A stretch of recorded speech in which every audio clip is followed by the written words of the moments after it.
पाठशाला में सोनिया मैम में। आज हम अध्याय 9 शुरू करेंगे। अध्याय 9 आपका है बीजीय व्यंजक एवं सर्व समीकरण। बीजीय व्यंजक आपके जो होते हैं वो चर और अचर की सहायता से बनते हैं। ठीक है, चर और अचर हम पिछले चैप्टर में पढ़ चुके हैं। ठीक है, इनके उदाहरण आपके पास हैं, जैसे 3x + 5, 2x, 3y - 2, ये सभी क्या है, व्यंजक के उदाहरण हैं। ठीक है, अगर हम 3x + 5 और बराबर में क्या लगा दें, बराबर का चिन्ह लगा दें और इक्वल्स टू क्या कर दें, 0 कर देते हैं, तो ये व्यंजक से क्या बन जाती है, समीकरण बन जाती है। ठीक है, समीकरण में आपके पास ये समानता का साइन होता है, लेकिन व्यंजक में आपके पास ये समानता का साइन नहीं होता है। ठीक है, अब ये जो व्यंजक हैं वो एक दूसरे से अलग कैसे होते हैं, जब तक इन दोनों के बीच में कोई भी प्लस या माइनस का साइन नहीं आता है तब तक वो एक पदी कहलाता है। अगर इनके बीच में कोई भी प्लस या माइनस का साइन आता है तो एक पद दूसरे पद से अलग हो जाता है और इनमें एक पद ये हो जाता है और एक पद ये हो जाता है। ये पद दोनों अलग अलग हो जाते हैं, तो फिर हम इसको कैसा व्यंजक कहेंगे, द्विपदी व्यंजक। अब इसमें आपके पास एक नया वर्ड आया है, पद। ठीक है, तो जैसे हमारे पास 3 और x दोनों एक साथ है, गुणा और भाग के साइन से कोई भी पद अलग अलग नहीं होता, तो ये 3x भी एक पद है और ये 5 भी एक अपने आप में अलग से पद है। जब तक हम इनके बीच में कोई भी प्लस या माइनस का साइन नहीं लगाते हैं तब तक ये दोनों अलग अलग पद रहते हैं, और जब हम इसके बीच में प्लस या माइनस का साइन लगा देते हैं तो ये एक पदी से द्विपदी व्यंजक बन जाता है। अब यहाँ पे ये कैसा व्यंजक है, एक पदी व्यंजक, क्योंकि इसमें एक ही पद है। ऐसे व्यंजक जिनमें एक ही पद होता है उनको हम एक पदी व्यंजक, और जिसमें दो पद होते हैं उसको हम द्विपदी व्यंजक, और इस तरह से त्रिपदी व्यंजक। उदाहरण देखिए, किसके उदाहरण, एक पदी व्यंजक। एक पदी व्यंजक आपके पास क्या है, इसके उदाहरण है 3, एक ही पद है। ठीक है, 2x, 3/2, y, 5xy, ये सभी क्या है, एक पदी व्यंजक है। उसके बाद आता है आपके पास द्विपदी व्यंजक। द्विपदी व्यंजक नाम से ही पता चल रहा है आपको, ऐसा व्यंजक जिसमें दो पद होते हैं उसको हम द्विपदी व्यंजक कहते हैं। और आपको पता है कि व्यंजक में जो पद होते हैं वो एक दूसरे से कैसे अलग होते हैं, या तो वो धनात्मक चिन्ह से अलग होते हैं या ऋणात्मक से।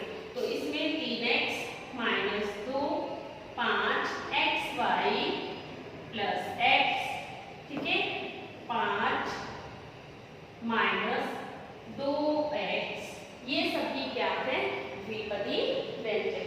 इसके बाद आता है आपके पास त्रिपदी व्यंजक। त्रिपदी व्यंजक नाम से ही पता चल रहा है क्या, ऐसा व्यंजक जिसमें 3 पद होते हैं उसको हम त्रिपदी व्यंजक कहते हैं। उदाहरण के लिए x + y + z, 2x + 2y - 5। ठीक है, इनमें क्या है कि 3 पद है, इसलिए हम इनको त्रिपदी व्यंजक कहते हैं। वैसे तो हम 2 से अधिक पद रखने वाले व्यंजक को बहुपद कहते हैं। बहुपद में सारे व्यंजक आ जाते हैं। बहुपद जिसमें 2 से अधिक पद होते हैं। ऐसा व्यंजक जिसमें 2 से अधिक पद होते हैं उसको हम क्या कहते हैं, 2 या 2 से अधिक पद रखने वाले व्यंजक को, 2 या 2 से अधिक, 2 या 2 से अधिक पद रखने वाले व्यंजक को हम बहुपद कहते हैं। अब बहुपद में 2 व्यंजक, 2 पद रखने वाला व्यंजक भी आ जाएगा, 3 पद रखने वाला व्यंजक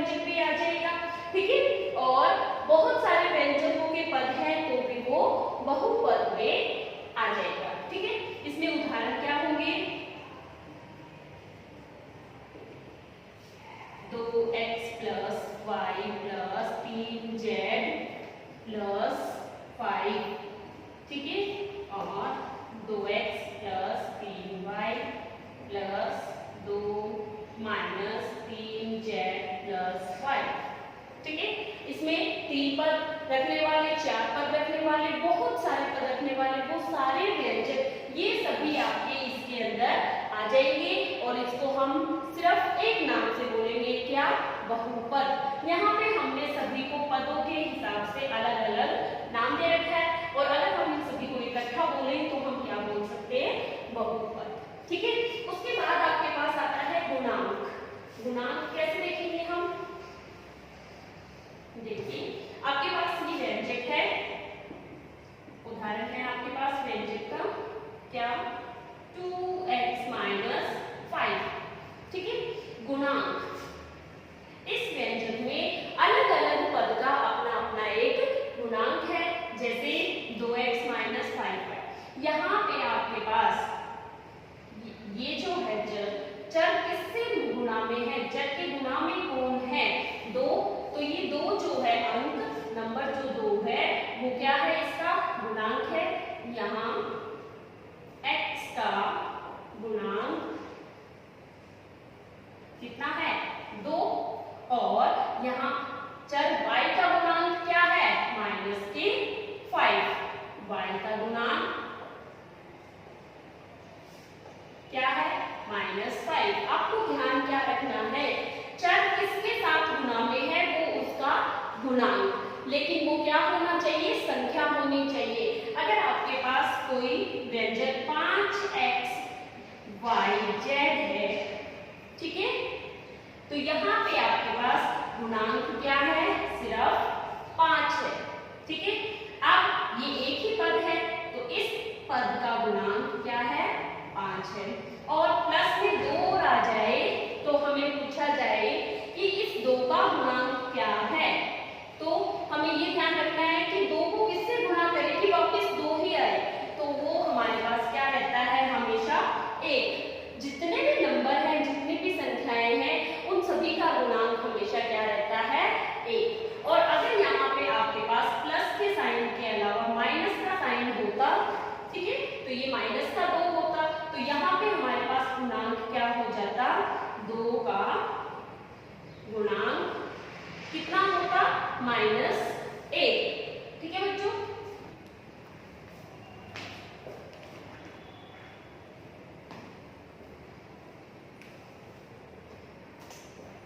देखिए प्रश्नावली 9.1 का पहला क्वेश्चन क्या है? निम्नलिखित व्यंजकों में से प्रत्येक के पदों एवं गुणांकों को पहचानिए। पहले आपको पद को पहचानना है, फिर आपको उसका गुणांक बताना है। हमने जैसे पहले पढ़ा है क्या कि एक पद दूसरे पद से या तो माइनस के चिन्ह से अलग होता है या फिर प्लस के चिन्ह से अलग होता है। यहाँ पे माइनस का चिन्ह एक ही है, इसका मतलब एक पद आपके पास ये है और दूसरा पद आपके पास ये है, ठीक है। तो हम क्या लिखेंगे? पहला पद क्या है आपके पास? पहला पद 5x y z की घात 2, ठीक है। पहले पद का गुणांक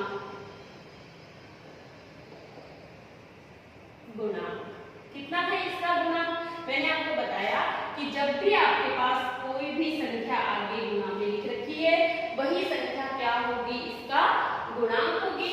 तो आपको यहाँ पे देखना है कि यहाँ पे कौन सी संख्या इसके गुणा में है, तो यहाँ पे आप क्या लिखोगे? 5। इसका गुणांक क्या हो जाएगा? 5। दूसरा पद आपके पास क्या है?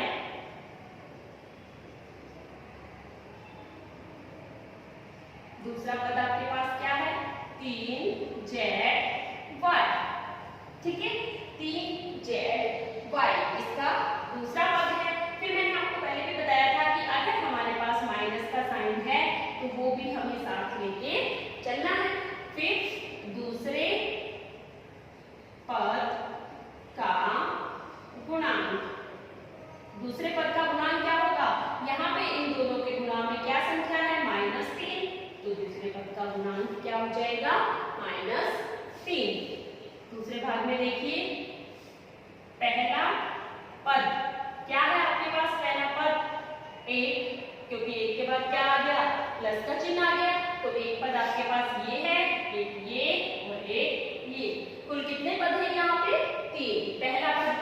1, ठीक है। तो पहले पद का गुणांक क्या होगा आपके पास 1। इस 1 के गुणा में क्या करें कि वापस गुणा करने पर 1 ही आए। और आपको पहले भी बताया था जितनी भी संख्याएं हैं उन सभी संख्याओं का गुणांक हमेशा क्या रहता है 1। फिर दूसरा पद क्या है आपके पास x। इसके गुणा में भी कुछ भी नहीं है, जिसके गुणा में कुछ नहीं होता उन सभी के गुणा में हमेशा 1 रहता है, ठीक है। तो यहाँ पे हम क्या लिखेंगे दूसरे पद का गुणांक 1, ठीक है। जिसके गुणा में कुछ नहीं है उसके गुणा में हमेशा क्या रहेगा 1 रहता है। तीसरा पद क्या है आपके पास यहाँ पे x की घात 2। इसके भी गुणा में कुछ भी नहीं है तो हमें याद रखना है जिसके गुणा में कुछ नहीं है उसका गुणांक 1 रहता है। तीसरे पद का गुणांक कितना है 1, ठीक है। अब थर्ड पार्ट देखिए। थर्ड पार्ट में आपके पास क्या है एक पद ये है, एक पद ये और एक पद ये, ठीक है। तो क्या लिखेंगे पहला पद बराबर क्या है आपके पास 4x घात 2 y की घात 2। यहाँ पे गुणा में कौन सी संख्या है 4x की घात 2 y की घात 2 का गुणांक क्या हो जाएगा इसका गुणांक 4। दूसरा पद क्या है आपके पास -4x की घात 2 y की घात 2 और z की घात भी 2। तो हम यहाँ पे क्या लिखेंगे -4x की घात 2 y की घात 2 और z की घात 2 का गुणांक -4, ठीक है। तीसरा पद बराबर z की घात 2। अब z के गुणा में कुछ भी नहीं है यहाँ पे, तो जहां पे कुछ भी नहीं होता वहां पे क्या होता है 1। तो इसका गुणांक क्या हो जाएगा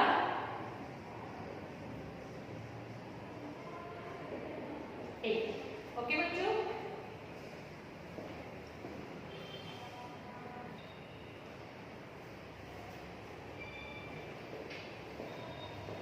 चौथा भाग है इसका। देखिए पहले आपको पदों को पहचानना है। एक पद आपका ये, दूसरा ये, तीसरा और ये चौथा पद, ठीक है। तो लिखे हम पहले पद 3 का गुणांक क्या होगा। गुणांक इसका आपको पहले भी बताया है जितनी भी संख्याएं हैं उन सभी का गुणांक हमेशा क्या रहता है 1।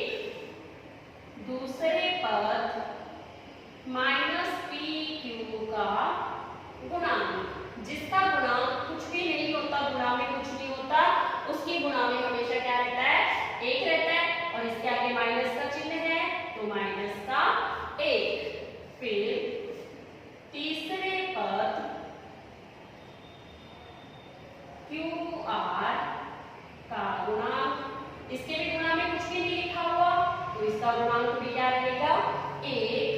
और चौथे पद -rp का गुणांक क्या रहेगा माइनस में है तो गुणा में कुछ नहीं लिखा तो इसका गुणांक 1 और माइनस का चिन्ह है तो वो भी हमें लेके चलना पड़ेगा। उसके बाद है पांचवा भाग। इसमें एक पद ये है, एक पद ये और एक पद ये आपके पास। तो पहले पद x/2 का गुणांक, देखो इसके गुणा में कुछ भी नहीं है तो इसके गुणा में हमेशा 1 और बटेगा 2। तो इसका गुणांक क्या बन गया 1/2। दूसरे पद y/2 का गुणांक कितना रहेगा, y के गुणा में कुछ भी नहीं है तो 1 और बटे में 2। तीसरे पद -xy का गुणांक, xy के गुणा में कुछ भी नहीं है तो इसका गुणांक 1 और आगे माइनस का चिन्ह है तो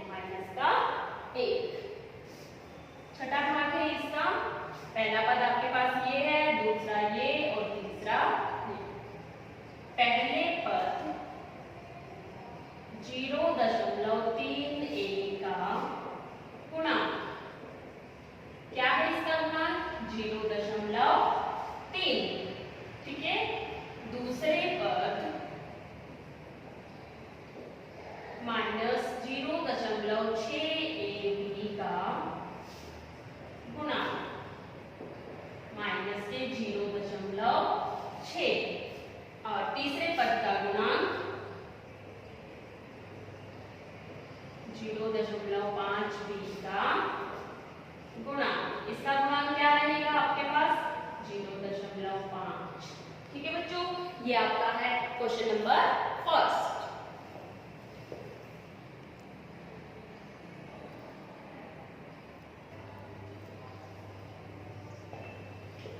क्वेश्चन नंबर 2 है आपके पास, निम्नलिखित बहुपदों को एकपदी, द्विपदी एवं त्रिपदी के रूप में वर्गीकृत कीजिए। कौन सा बहुपद इन तीनों श्रेणियों में से किसी में भी नहीं आता है?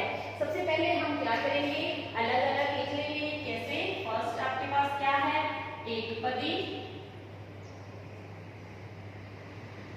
फिर दूसरा आपके पास क्या है, द्विपदी, तीसरा आपके पास त्रिपद। अब पहले आप इनमें से छाट के इन तीनों में, सबसे पहले हम एकपदी छाटेंगे।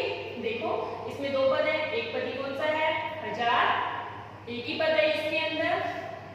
उसके बाद एकपदी आपके पास क्या है, एक ये है PQR, इसमें प्लस और माइनस का चिन्ह नहीं है, तो यहाँ पे क्या लिखेंगे PQR। और कोई हमारे पास एकपदी नहीं है। उसके बाद आप आ जाओ द्विपद पे, जिसमें दो पद है, एक पद ये है, एक पद ये है, दो पद है इसमें, तो x प्लस y। और ढूंढो आप, एक आपके पास ये है, एक पद ये, एक ये, तो इसमें लिखिए 2y माइनस 3y घात 2।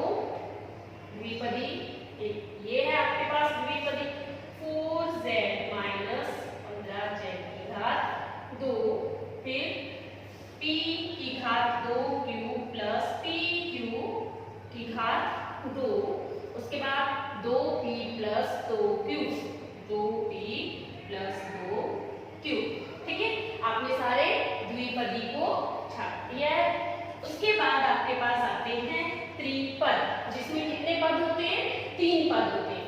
अब देखो इसमें तो 1 2 3 4 है, 3 किसमें, 1 2 3, तो हम क्या लिखेंगे 7 प्लस y प्लस 5x। ठीक है, उसके बाद 2y, एक पद ये, एक ये और एक ये, तो आपके पास दूसरी बहुपद क्या हो जाएगी, 2y माइनस 3y की घात 2 प्लस 4y की घात 3। 3 पद और एक ये है 3 पद, 1 2 3। ठीक है, तो 5x minus 4y plus 3xy। ठीक है, इसके बाद 3 पद और किसी में नहीं है। अब आपने एकपदी, द्विपदी और त्रिपद तो छाट दी। अब इसके बाद इसने पूछा है कौन सा बहुपद इन तीनों श्रेणियों में से किसी भी में नहीं आता है।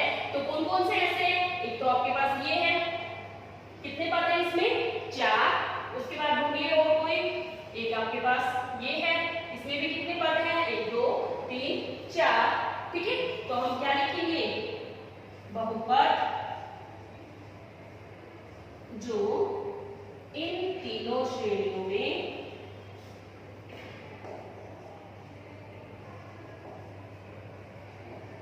नहीं आते।